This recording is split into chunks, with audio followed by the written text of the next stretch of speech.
Red bell peppers are, by almost any nutritional measure, one of the most underrated foods in the grocery store. A single cup of raw red bell pepper delivers approximately 190 milligrams of vitamin C. That's not a typo, and it's more than double what you'd get from a navel orange.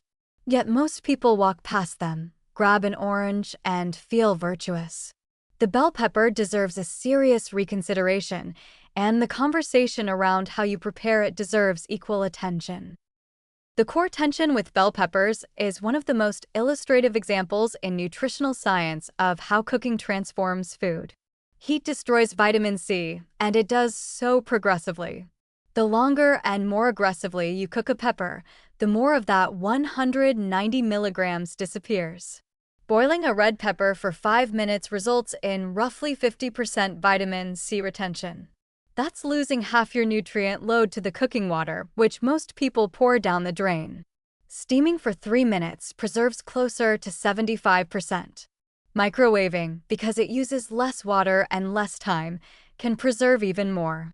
These aren't minor differences, they represent a meaningful shift in what you're actually consuming versus what you think you're consuming. But here's where it gets more complicated and more interesting. While heat degrades vitamin C, it simultaneously increases the bioavailability of other compounds in bell peppers, specifically beta-carotene and other carotenoids. These fat-soluble antioxidants are locked inside plant cell walls in their raw state. Applying heat breaks those cell walls down, releasing carotenoids into a form your body can actually absorb. So cooking peppers makes them worse for vitamin C and better for carotenoids.